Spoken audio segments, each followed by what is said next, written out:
परमानंदम कृष्णं वंदे जगद्गुरु। आप सभी वैष्णव जनों के चरणों में मेरा वंदन। हरे कृष्णा हरे कृष्णा। भगवान श्री कृष्ण की अद्भुत कृपा कि हम पुनः सांसारिक प्रपंचों के मध्य भी और भगवत गीता श्रवण करने का संकल्प कर पा रहे हैं।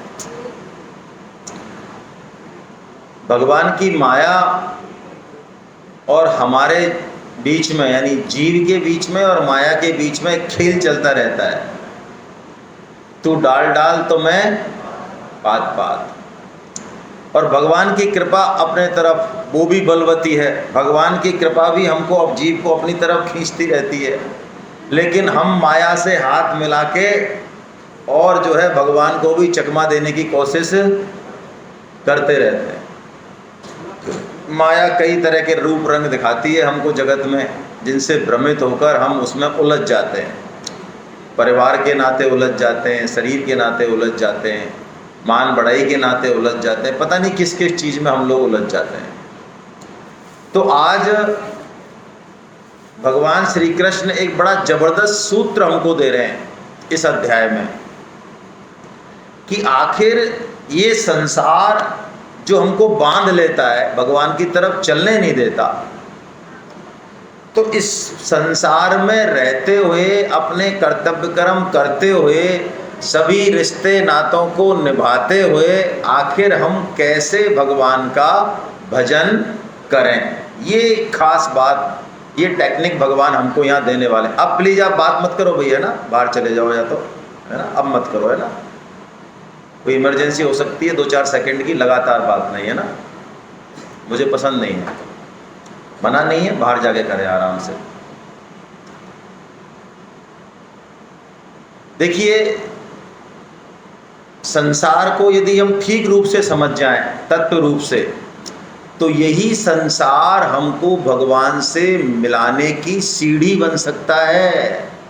हाँ, यही जलेबी, यही कचौड़ी जिनके ऊपर हम कूद रहे हैं, फांद रहे हैं, यही भगवान से मिलाने की सीढ़ी बन सकती है। हाँ, ये परिवार, हाँ परिवार, विषय भोग, हाँ, इंद्रिय तृप्ति, हाँ, सब जितना भी संसार में है जिसको कि हमें लगता है इसने हमें फंसा दिया, मरा दिया, नरक में डाल दिया, ये भी भगवान से मिलने की सीढ़ी बन सकता है यदि हम इस संसार के तत्व को समझ लें तो। यदि तत्व को ना समझेंगे, संसार को जैसे चाहेंगे, जैसे कि अब चाह रहे हैं, पिता के रूप में, पत्नी के रूप में, पति के रूप में, विषय भोगों के रूप में, तो यही संसार हमारा महान महान पतन करने वाला बन जाएगा। हमें इसका पता हो चाहे नहीं हो। ये पक्की बात मानिए, यदि आप किसी बड़े पद पे हैं, आपके पास धन ज़्यादा है, आपके पास बुद्धि ज़्यादा है, तो भगवत गीता पढ़ने की गुंजाइश आपकी उतनी ही कम हो जाएगी। हेलो हेलो, आप नीचे उतरेंगे ही नहीं। ऐसा मुझे हर सेमिनार में लोग मिलते हैं, अपने पर्सनल फीडबैक कहते हैं, सर बहुत अच्छा लगा और हम इसमें जुड़ना चाहते हैं। हाँ तो जुड़िए। आपने फॉर्म भर दिया? नहीं, हम फॉर्म नहीं भर पाए, हम क्या इतने बड़े पद पे हैं, आपको तो पता ही होगा। नहीं, हमें पता नहीं है, आपने बता दिया तो पता लग गया, तो हमें टाइम नहीं मिलता। तो देखिए, आज मैं एक बहुत आपसे गहरी बात कह रहा हूँ, इसको जरा आप अपने हृदय में धारण करें, है ना। आपके पास, जब आप दूसरों को कहते हो कि आपके पास टाइम नहीं है, तो आप इसको क्या समझते हो? इसको बीमारी समझते हो, समस्या समझते हो, या इसको अचीवमेंट मानते हो अपना, कि ये तो सब फुकरे बैठे हैं सामने, और ये जो ऊपर बैठे हैं ये तो बिल्कुल ही, हाँ, इनका परिचय तो कराया था कि कल सुपरिटेंडिंग इंजीनियर है, ये RAS अधिकारी हैं, ये एयरपोर्ट के डायरेक्टर हैं, लेकिन हमारे दिमाग में घुस नहीं रही है बात। भाई साहब, ये इतने बड़े पदों पे, तो फिर ये इतने फालतू कैसे हैं यहाँ, 3 दिन से जो है पड़े हैं यहाँ। अरे हमारे पास टाइम नहीं है और आपके पास टाइम है, तो बोलो हम आपसे ऊपर होए कि नीचे होए? हेलो, आपके पास टाइम नहीं, आपके तो भाई साहब मेरे पास टाइम नहीं है, देखो मेरे पास ये जिम्मेदारी है, मैं इस पद पे हूँ, इतना बड़ा मेरा जो है कारोबार है, ये मेरे पास टाइम नहीं है। तो मैं आपसे बड़े विनम्र शब्दों में पूछ रहा हूं, ये आपका अचीवमेंट है या प्रॉब्लम है? तो प्रॉब्लम है तो ये टाइम मिल जाएगा फिर आपको। आप प्रॉब्लम इसको मान नहीं रहे हैं, समस्या यही है। आप इसको क्या मान रहे हैं? इसको अचीवमेंट मान रहे हैं आप, बहुत बड़ा, कि मैं इन लोगों से बिल्कुल डिफरेंट हूं जिनके पास टाइम है। हो तो आप मजे कीजिए इस प्रॉब्लम के साथ। आपको कैंसर है, आपको कोढ़ है, मजे कीजिए, क्यों जाते हो डॉक्टर के पास? हाँ, यदि जिस दिन आपने समझ में आ गई आपके, यार मैं भी तो रोटी खाता हूँ, मैं भी तो बच्चों को ही पालता हूँ, मैं भी तो समाज का काम कर रहा हूँ, तो कौन सा है, तो मैंने पहली बार किया है क्या? हजारों लाखों लोगों ने मेरे से बेहतर तरीके से किया है, कर रहे हैं और आगे भी करेंगे, तो मैं कौन सा स्पेशल हूँ? जिस दिन ये बात समझ में आ जाएगी, टाइम मिलने लग जाएगा। लेकिन जब तक ये अचीवमेंट है, ओहो हमारे पास भाई साहब टाइम नहीं है, तो इस अचीवमेंट के साथ आप सीधे वहीं पहुंच जाएंगे जहां सब पहुंचते हैं, हम भी पहुंचेंगे। इसके साथ ही, बीमारी के साथ ही दफन होंगे, पक्की बात है। तो पहले तो इसको बीमारी माने। मेरा हाथ जोड़ के निवेदन है कि हमारे पास गीता सुनने को यदि टाइम नहीं है, किसके कारण? हमारे पद के कारण, धन के कारण, किसी समाज की प्रतिष्ठा के कारण यदि टाइम नहीं है, तो इसको एक बीमारी समझें कि कैसे हम अपना टाइम मैनेजमेंट सुधारें। मिल जाएगा फिर टाइम, बड़े आराम से मिल जाएगा। यहाँ का स्क्रू थोड़ा ठीक करने की जरूरत है। अब दूसरी बात, जो हमारी बात चल रही थी इस अध्याय से संबंधित, थोड़ा सा डेविएट हो गए, कि संसार के तत्व को जानना बहुत आवश्यक है। मैं क्यों कह रहा हूं ऐसा? यही संसार महान पतन कराएगा, कराता आ रहा है। यही संसार भगवान से मिला देगा। वाह क्या बात है। हाँ, यही तो सिखाती है गीता। गीता की पंच लाइन ही यही है। गीता वंदनीय है पूरे विश्व में, वो इसी कारण है कि आप जहां हैं, जैसे हैं, जो कर रहे हैं, आप जहां हैं, जैसे हैं, जो कर रहे हैं, वहीं से वो छलांग लग जाएगी भगवत प्राप्ति की। ना कोई ड्रेस धारण करनी है, ना जंगल जाना है, ना कोई तपस्या करनी है, ना आँख कान नाक पिचकाने, कुछ नहीं करना है। अच्छा, हम कुछ भी कर रहे हो? हाँ, कुछ भी कर रहे हो। आप रोटी बेलना आता है? हाँ, रोटी बेल रहे हैं हम तो। हमें पढ़ना भी नहीं आता, झाड़ू पोंछा लगा रहे हैं, हम तो बिजनेस कर रहे हैं, हम तो कुछ तो कर रहे हैं ना, बस उसी से ही भगवत प्राप्ति हो जाएगी। यही तो मजा है। तो वो टेक्निक क्या है? वो टेक्निक गीता बताती है। तो इस संसार को हम कैसे देखते हैं, इसी से बात बदल जाएगी। मैं आपको एक उदाहरण देता हूं तो आपको समझ में आएगा कि संसार क्यों तो पतन का रास्ता, और वही संसार क्यों सीढ़ियों, परमात्मा से मिलाने की सीढ़ी बन जाता है। आपने बिल्ली को देखा है कभी चूहे को दबोच के ले जाते हुए? एक झपट्टा जब बिल्ली मारती है या मुंह में जब रखती है तो चूहे की फाड़ कर देती है वो, है? एक बार मुंह में ले लिया, बचेगा नहीं चूहा। फिर ऐसे दांत होते हैं उसके तीक्ष्ण। लेकिन वही बिल्ली जब अपने नवजात शिशु को ले जाए उठा के, मान लो यहाँ खतरा है, यहाँ से उठा के वहां ले जा रही है, ऐसा शिशु जिसके आप हाथ लगा दो स्किन पे तो दाग पड़ जाए, ऐसा शिशु नवजात, उसको किस पे ले जा रही है उठा के?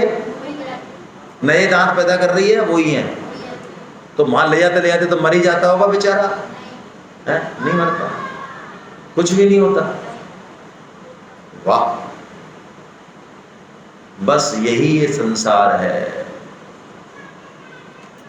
बशर्ते हम इस संसार का तत्व समझ जाएं, तो जो बिल्ली के दांत हमको फाड़ने वाले हैं, मौत आने वाली है निश्चित निश्चित, वही बिल्ली के दांत ऐसे हमको महफूज करके ले जाएंगे। इसी संसार में रहते हुए वो परमात्मा मानो हमको गोद में उठाएगा, बिल्कुल बड़ी से बड़ी मुश्किल में, संघर्ष में हमारे साथ रहेगा एकदम। अरे घर वाले छोड़ दें, पति छोड़ दे, पिता छोड़ दे, सब दुनिया छोड़ दे, लेकिन वो परमात्मा आपके साथ अटल खड़ा रहेगा। उसी का तो नाम है परमात्मा। लेकिन पहले उसके लिए उस तत्व को हमको समझना पड़ेगा। तो आइए, भगवान एक श्लोक कह रहे हैं। इस श्लोक में एक बहुत गहरी बात बता रहे भगवान, जीवन जीने की कला बता रहे भगवान। इस एक श्लोक को कोई समझेगा, उसको भगवान सर्टिफिकेट दे रहे हैं साइन करके कि वो वेदविद हो जाएगा। वेदविद मतलब संपूर्ण वेदों को जानने, ओहो, संपूर्ण वेदों को। अब भगवान कह रहे, हम थोड़ी कह रहे। कितने वेद है भाई? नाम बताओ।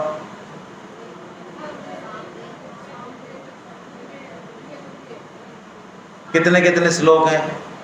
अब टाइम टाइम पे दो दो उत्तर तो मिल गए, मुझे पता था मिलेंगे उत्तर, क्योंकि कचौड़ी एक एक ही मिली, ज़्यादा तो मिली नहीं। तो अभी समाधि में गए ही नहीं, अभी तो जागृत हैं, तो दो उत्तर तो आ गए। कितने श्लोक हैं? अच्छा, चारों में मिला के कितने श्लोक हैं ये भी नहीं पता है। चारों में मिला के 1,00,000 श्लोक है। और जैसा कि हर सेमिनार में मुझे ये अवगत होता है कि हम में से बहुत कम लोग हैं, उनमें मैं भी शामिल हूँ, ज़्यादातर लोगों ने अपने वेदों का अध्ययन नहीं किया होता है, मैंने भी नहीं किया। बहुत कोई सूरमा मिलेगा, सूरमा, अब तक तो मुझे मिला नहीं। 100 सेमिनार हो गई, 5-6 साल, हम 8 साल से बाहर जा रहे हैं, नहीं मिला आज तक जो ये कहे कि साहब मैंने 1,00,000 श्लोक पूरे पढ़े हैं अच्छे से। अब समझ में मेरी में आए कि नहीं आए वो तो अलग बात है, लेकिन मैंने ईमानदारी से पूरे पढ़े हैं, चाहे साल लगा 2 साल लगा, लेकिन मैंने पढ़े हैं साहब पूरे। ऐसा महारथी मुझे कोई, तो बताओ जिन श्लोकों को, जिन वेदों को हम पढ़ ही नहीं पाते हैं, भगवान कहते हैं उन वेदों का संपूर्ण ज्ञानी विद्वान तू हो जाएगा, ऐसा सर्टिफिकेट दे रहे मात्र 1 श्लोक को समझने पे। वाह क्या बात है। तो भैया ये श्लोक सबको समझना चाहिए, नहीं समझना चाहिए? बाहर जो जलेबी कचौड़ी वाले खा रहे हैं उनको भी, अब क्या करें, तो हम क्या करें बताओ? अब अपन तो चालू करें, उनको खाने दें, चलो करो, बोलो श्लोक। ऊर्ध्वमूलमधः शाखम् अश्वत्थं प्राहुरव्ययम् छन्दांसि यस्य पर्णानि यस्तं वेद स वेदवेद। क्या कह रहे हैं भगवान?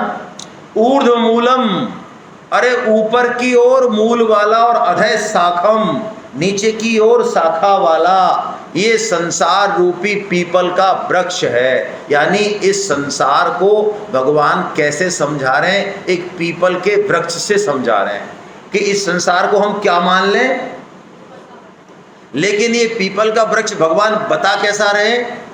उल्टा बता रहे हैं। हम जो पेड़ देखते हैं उनकी जड़ तो होती है, लेकिन इस संसार रूपी वृक्ष की जड़ कहाँ है? भगवान कह रहे हैं ये मेरे से निकला है। देखो आप, फोटो भी दिख रहा होगा, जड़ में कौन बैठे हैं? ऊपर भगवान श्री कृष्ण, और उससे ये मोटा तना निकला। ये मोटा तना कौन है? ये ब्रह्मा जी हैं, सृष्टि इन्हीं से चली है ना। फिर इसमें से ये ब्रांचेज निकल रही हैं, सबसे मोटी ब्रांच ये मनुष्य शाखा है। फिर ये 84 लाख योनियों का ये पेड़ अनंत विस्तार वाला है।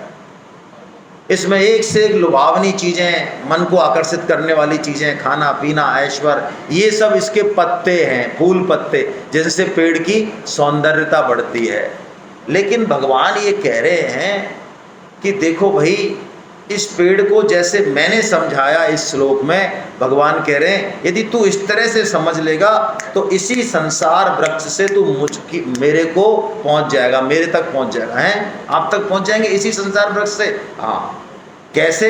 2-3 बातें समझें इस श्लोक की, बहुत महत्वपूर्ण बात। एक तो ये समझ लें, कल भी मैंने एक बात कही थी कि संसार में किसी भी चीज़ का यदि पोषण करना है, क्योंकि आजकल बहुत प्रचलन है, बहुत पैसा भी खर्च कर रहे हैं हम, शरीर के लिए हम बहुत कॉशियस,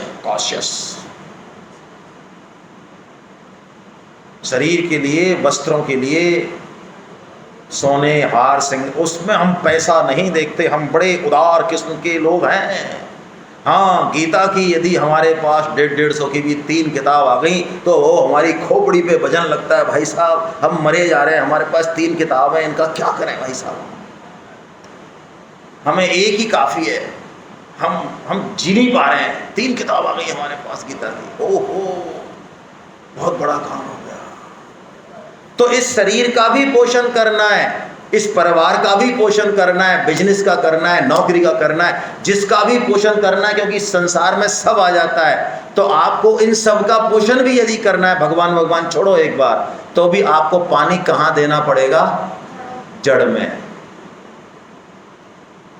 ये जितने भी शरीर को लेके जितने भी कोर्सेज चलते हैं वो इस मौलिक सिद्धांत को नहीं मानते। क्यों नहीं मानते? जानते ही नहीं है। यदि मुझे वृक्ष को बढ़िया बनाना है, पल्लवित पुष्पित करना है, तो मैं पानी कहाँ देता हूं भाई? तो जड़ दिखती है क्या? फिर भी क्यों देते हो? संसार में कृष्ण दिखते हैं क्या? दिखता क्या है? हाँ, पति पत्नी भाई धन ऐश्वर्य परिवार फलाना ठिकाना, दिखता तो ये है। इसकी जड़ कहाँ है? तो हम पानी इसलिए नहीं देते क्योंकि वो हमको दिखता नहीं, लेकिन इसका आधार कृष्ण ही है। अब आपने संसार में कितनी भी बड़ी उपलब्धि हासिल कर ली, बिल्कुल सूक्ष्मता से धारण करें इस बात को। आप तो ऐसा मान लो कि आपका नाम स्वर्ण अक्षरों में लिख दिया गया, ऐसा बढ़िया टॉप काम किया है आपने, ऐसी खोज कर दी आपने कि पूरा संसार सुखी हो गया। बहुत बढ़िया काम है, अच्छा ही काम है, बुरा थोड़ी है। आपने संसार में, आप डॉक्टरी के क्षेत्र में, इंजीनियरिंग के क्षेत्र में, साइंस के क्षेत्र में, पॉलिटिक्स के क्षेत्र में, समाज सेवा के क्षेत्र में, किसी भी क्षेत्र में आप पुरोधा हो, पुरोधा। तो ये सब जो आपने हासिल किया है संसार में, गीता के अनुसार ये जीरो है। अब हर एक के पास अलग अलग जीरो है। हो सकता है आपके पास 3-4 हो सकता है किसी के पास जो है एक भी जीरो नहीं हो, या एक ही हो मात्र। भाई बंद कर दो ना, ये किसका है? मोबाइल बंद कर दे प्लीज, है ना? फिर भाव टूटता है, फिर मैं घास काटूंगा, क्या फायदा है? जब हम बैठे ही हैं यहाँ पे तो थोड़ा सा दिल से बैठे हैं, मेरा तो भाव ही है, वरना तो निकल तो मैं भी सकता हूँ। ये डिस्टरबेंस कम से कम कर दो आप प्लीज।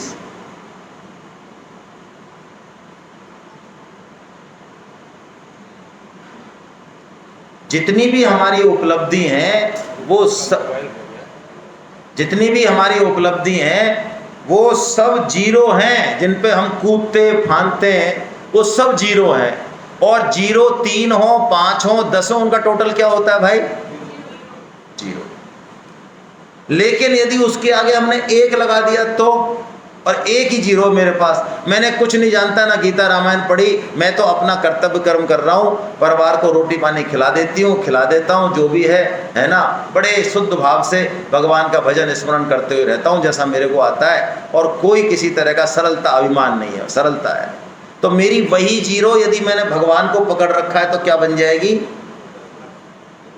और ये जो पुरोधा है, जो 5-5, 10-10 जीरो लेके बैठे, इनका टोटल क्या होगा? क्योंकि इन्होंने इस मूल को, राम नाम को अंक है और अंक बिना सब सून, अंक गए कछु हाथ नहीं और अंक भये 10 गुण। तो हमने भाई यदि राम नाम को नहीं पकड़ा, इस मनुष्य जीवन के लक्ष्य को ही नहीं पहचाना, और इस तरफ हम चले ही नहीं, बाकी चाहे हम समाज में कितना भी कूद लें, कितना भी उछल लें, मैं आपसे बहुत स्पष्ट शब्दों में कह रहा हूँ, आप चाहें तो इस पर क्रॉस क्वेश्चन कर सकते हैं।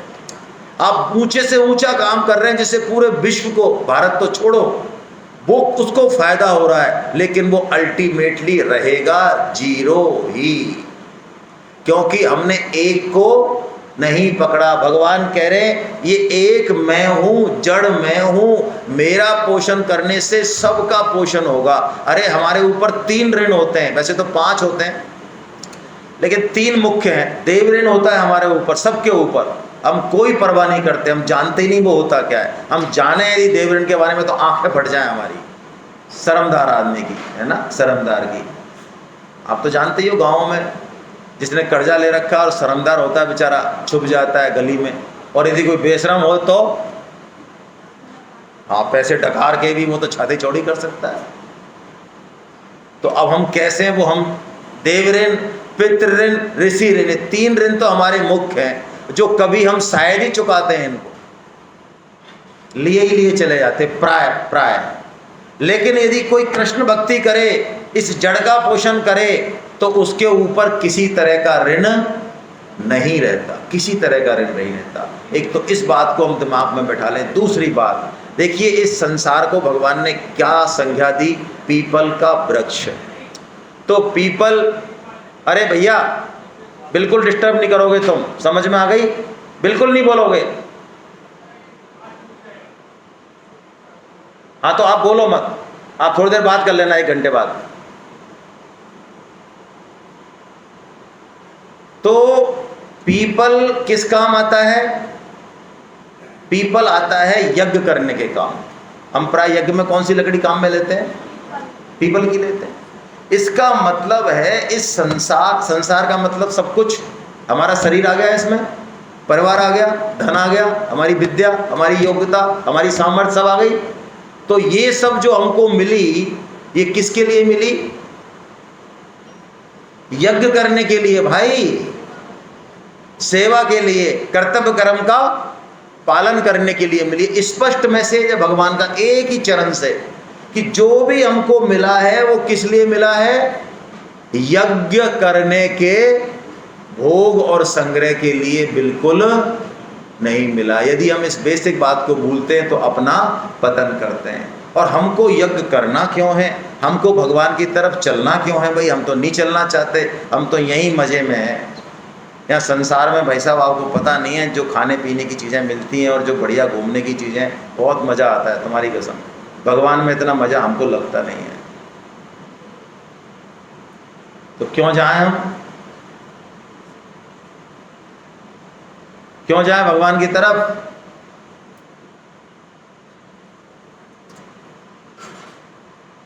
सबके जिसकी ना बात। अरे बताओ, संसार में ज़्यादा मज़ा है कि भगवान क्या ज़्यादा मज़ा? सही बताओ, लो आज कैसे पता है आपको?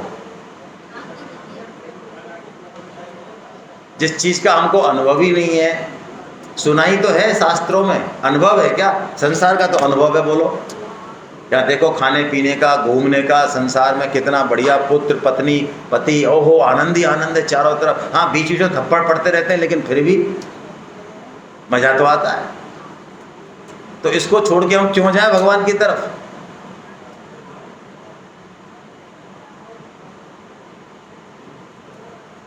अच्छा, किसी बेटे के ये हाथ में है कि वो ये डिक्लेयर कर दे कि मेरे फादर नहीं है? हेलो, मैं जो कह रहा हूं उसको समझो। कोई बेटा, उसके हाथ में है कि वो कह दे कि चूंकि मैं ना किसी पिता को जानता हूं, ना मैंने देखा है, इसलिए मैं किसी पिता को नहीं मानता हूं। अच्छा, वो माने ना माने, जाने ना जाने, क्या पिता की सत्ता पर कोई फर्क पड़ता है? क्योंकि वो है, इसका मतलब पिता की सत्ता अपने आप है, उससे तो नहीं है ना। पिता की सत्ता उससे नहीं है ना, उसकी सत्ता पिता से है। ठीक है ना? हमारी सत्ता किससे है? हाँ, भगवान से ही है। हम चाहे माने चाहे ना माने, और जाने चाहे, जल को आप यहाँ से छोड़ दें, ऊंचाई से कहीं से भी जल, नदियों से, पहाड़ों से, मैदान से, अल्टीमेटली कहाँ जाता है? समुद्र में जाता है। अग्नि कहाँ जाती है? सूर्य की तरफ जाती है। अंश की गति हमेशा हमेशा अंशी की तरफ रहेगी ही, चाहे वो चाहे चाहे ना चाहे। आज नहीं तो कल हम भटक लें, गधा घोड़ा हाथी बन जाए, है ना, भटक लें। हमें लग रहा है संसार बहुत जोरदार है, लेकिन हमको जाना पड़ेगा अल्टीमेटली अपने घर, अंशी की तरफ। कौन कह रहा है कि हम अंश, भगवान अंशी और हम अंश हैं? हम तो नहीं कह रहे, हमें तो पता भी नहीं है, भगवान कह रहे हैं। क्या बढ़िया बात है, देखिए आप, भगवान कह रहे हैं। ऐसा प्यारा श्लोक है गीता से, इससे प्यारा श्लोक गीता में कोई दूसरा नहीं है। इससे प्रेम भरा श्लोक जो हमारी पूरी जिंदगी को आधार देता है, संबल देता है, ये वो श्लोक है गीता का एकमात्र श्लोक। ऐसा क्या श्लोक है ये? भगवान घोषणा कर रहे हैं, भगवान हमको हमारा स्वरूप बता रहे हैं, हमको अपना घर बता रहे हैं, जिसको कि हम भूल गए हैं यहाँ आके। भगवान कह रहे हैं, हम नहीं कह रहे, हम तो कहते ही नहीं है। भगवान कह रहे हैं, क्या कह रहे हैं? ममे वांसो जीव लोके जीव भूत सनातना मनसष्ठानीन्द्रियाणि प्रकृति स्थानि कर्षति माम एव अंशो। हमारे लिए कह रहे हैं, भगवान कहते हैं ये मेरा ही मेरा ही एव लगा दिया, यानी ये किसी पति का, पत्नी का, माता का, पिता का, भाई का, उसका ये कहते नहीं तो भगवान कह रहे केवल और केवल ये, लेकिन ये भूत बना हुआ है, भूत, जीव भूता है, ये भूत बन गया, मेरे को तो छोड़ गया, ये मेरे से तो इसने क्या कर ली, पीठ कर ली। जैसे हमको प्राय दूसरे की थाली में तो हम भगवान की गोद में बैठते भी, सब मौज मजा में रहते हुए भी कई बार हमको लगता है यार कि ये जो संसार की चटक मटक है ना, ये ज़्यादा बढ़िया लग रही है भाई साहब, इधर चलते हैं। तो जैसे ही हम भगवान से विमुख हुए, बस हमारा काम खत्म।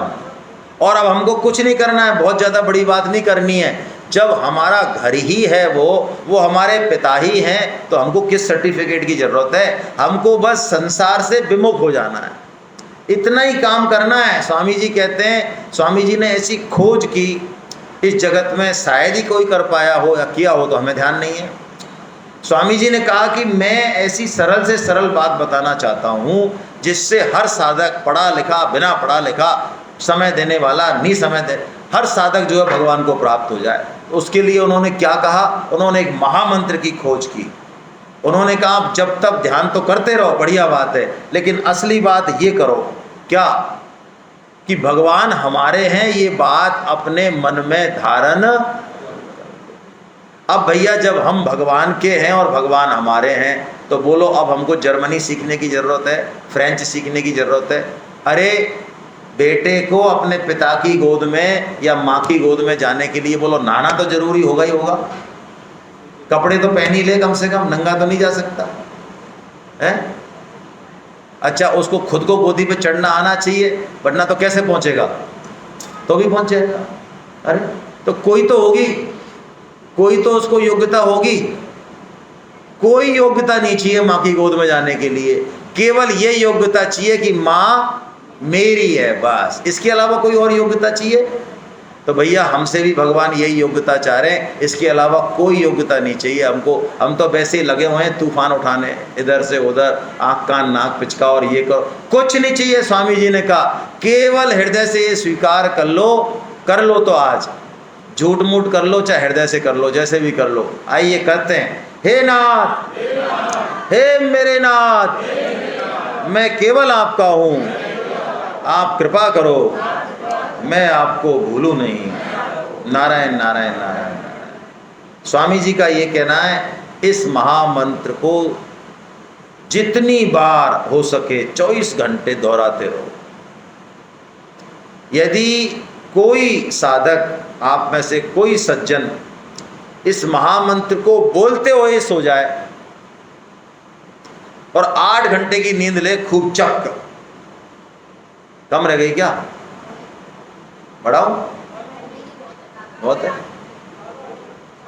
और सुबह उठते ही बस पहली बार यही कह दे कि हे नाथ, तो वो 8 घंटे भगवान जो है आपकी तपस्या में गिन लेंगे, स्मरण में गिन लेंगे, बोलो डायरी में लिख लेंगे। इससे बढ़िया क्या जुगाड़ है? हाँ, भगवान के पास ज़्यादा दिमाग नहीं है, चालाकी नहीं चलती है वहाँ। भोले भंडारी हैं भगवान, हम तो हैं चालाक टाइप के, लेकिन भगवान एकदम भोले हैं। यदि हम रात को सोते समय हे नाथ मैं आपका हूँ ऐसा कह के सो जाएं, और सुबह जगते सबसे पहले कह दें हे नाथ मैं आपका हूँ, तो भगवान इस 7-8 घंटे को किस में गिन लेंगे? स्मरण में गिन लेंगे, बोलो। और जो व्यक्ति 8 घंटे डेली भजन करे, बोलो उसका कभी दुर्गति हो सकती है? बताओ, इससे कोई सस्ता साधन चाहिए तो और बताऊं? अरे बोलो, सस्ता है ये? करोगे भाई? स्वामी जी की वाणी है ये, स्वामी जी की वाणी है ये। हे मेरे नाथ, हे मेरे नाथ, स्वामी की वाणी है ये, हे मेरे नाथ, मैं हूँ केवल आपका, आप हो मेरे नाथ। मैं हूँ केवल आपका, आप हो मेरे नाथ। इन्हीं जी की माँ, हे मेरे नाथ, हे मेरे नाथ। स्वामी जी की वाणी है, हे मेरे नाथ, हे मेरे नाथ। ये गाते रहो। किचन में खाना बना रहे हो तो, बिजनेस की बही लिख रहे हो तो, फाइल निपटा रहे हो तो, ऑफिस में जो भी कर रहे हो, दौड़ रहे हो तो, घूम रहे हो तो, गप ठोक रहे हो तो 4-5 लोगों के बीच में, तब भी अंदर से चलता रहे, हे नाथ, हे नाथ, हे मेरे नाथ, हे मेरे नाथ। मैं आपको बोलूँ नहीं, ये सब कहना छोड़ दो, बाकी सब चीज़ें हे मेरे नाथ, हे मेरे नाथ कह के तो देखो। महीने 2 महीने, जो काम 6 साल में जब तक ध्यान करके नहीं हुआ वो 1 महीने में हो जाएगा भाई। लेकिन हमारी बुद्धि ऐसी है कि जब बहुत ज़्यादा सरल चीज़ बताते थे तो उसकी हम कदर नहीं करते। अरे ठाकुर जी कह रहे हैं, चक्रवर्ती सम्राट कह रहा है, प्रधानमंत्री मोदी यदि कह दे कि ये सिंह साहब जो बैठे हैं शर्ट में, ये मेरे आदमी है, मेरे, तो बोलो सिंह साहब वैसे तो खैर पहले ही बढ़िया पर्सनैलिटी है, लेकिन और चौड़े हो जाएंगे कि नहीं होंगे बताओ। आपसे कह दें तो बोलो आपकी चाल जब बाहर निकलोगे तो कैसी होगी भाई साहब। मोदी जी यहाँ कह गए वृंदावन में सबके सामने, 1 लाख की भीड़ के सामने, कि ये जो भाई साहब है वृंदावन के, ये मेरे आदमी है, मेरे खास आदमी है, मेरे परिवार के आदमी। तो बोलो, ये कह रहे हैं गोयल साहब के 2-4 किलोमीटर तो आप बिना जमीन को टच करते हुए चलोगे।